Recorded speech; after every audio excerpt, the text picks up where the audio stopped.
Sir, গ্লোমেরুলারনেফ্রাইটিস বা কিডনিতে প্রদাহ বলতে আসলে কি বোঝায়? ইংরেজিতে যে ইনফ্ল্যামেশন যে শব্দটা সেটাকে কিডনি প্রদাহ বলা হয় এবং এই কিডনিতে যে প্রদাহ বা গ্লোমেরুলোনেফ্রাইটিস সেগুলি বিভিন্ন কারণে হতে পারে। অনেক সময় দেখা যায় যে আমরা কোনো কারণ আসলে জানি না, যেগুলোকে বলা হয় যে প্রাইমারি গ্লোমেরুলোনেফ্রাইটিস বলা হয়।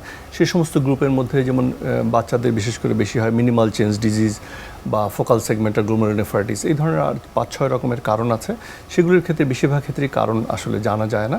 এগুলির ক্ষেত্রে হয়তো কোনো অ্যান্টিজেন অ্যান্টিবডি রিয়াকশন বা অন্য কোনো কারণ নিহিত থাকে, কিন্তু কিছু কারণ আছে যেগুলো আসলে আমরাকে বলি সেকেন্ডারি কজ। যেমন মনে করেন ইনফেকশন থেকে হতে পারে, যেমন কারো জ্বর হলো, জ্বর থেকে গলা ব্যথা হলো, সেটার কনসিকুয়েন্স হিসেবে পরবর্তীতে তার কিডনিতে প্রদাহ হতে পারে।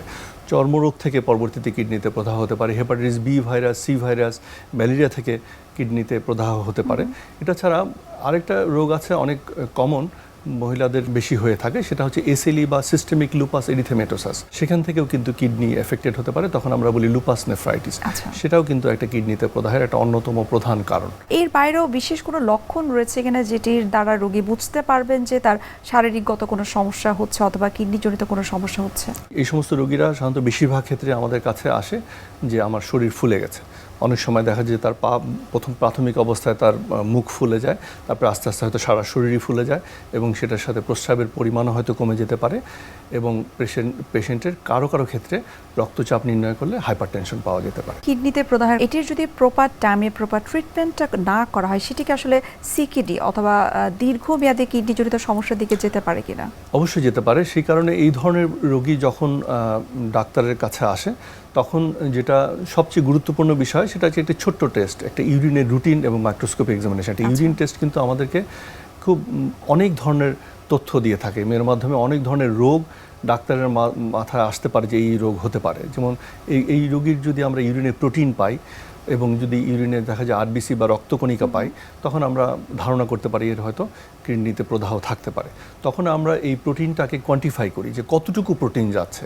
আসলে একটা মাপ আছে যে এর বেশি ইউরিনে সাধারণত প্রোটিন যেতে পারে, কিন্তু সেটার একটা নির্দিষ্ট মাপ আছে। সেই পরিমাণের অতিরিক্ত যদি প্রস্রাবের সাথে প্রোটিন নিঃসৃত হয়, তখন আমরা বলি যে এটা কিডনিতে প্রদাহ আছে। তখন আমরা রক্তেরও আরও কিছু টেস্ট করি এবং তারপরে আমরা আসলে যেটা হয় যে এই কিডনিতে প্রদাহের যে প্রথম আমরা যদি এটাকে শনাক্ত করতে চাই, একদম শেষ স্টেজে গিয়ে কিডনি বায়োপসি করি। কিডনি থেকে টিস্যু নিয়ে আমরা প্যাথোলজি পরীক্ষার জন্য পাঠাই এবং সেখান থেকে আমরা কোন ধরনের প্রদাহ হয়েছে সেই রিপোর্টটা পেলে, কেননা আমাদের যে গ্লোমেরুলোনেফ্রাইটিস বা কিডনিতে প্রদাহের যে চিকিৎসা, সেটা ইন্টারন্যাশনাল গাইডলাইন আছে যে কোন রোগে কী ধরনের চিকিৎসা বা প্রোটোকল ফলো করা হয়। সুতরাং বায়োপসিটা খুব গুরুত্বপূর্ণ। কিডনি বায়োপসি করে তারপরে আমরা সেই রোগীকে কোন ধরনের চিকিৎসা দেবো সেটা নির্ণয় করি। এটা সাধারণত প্রাইমারি গ্লোমেরুলোনেফ্রাইটিসের ক্ষেত্রে।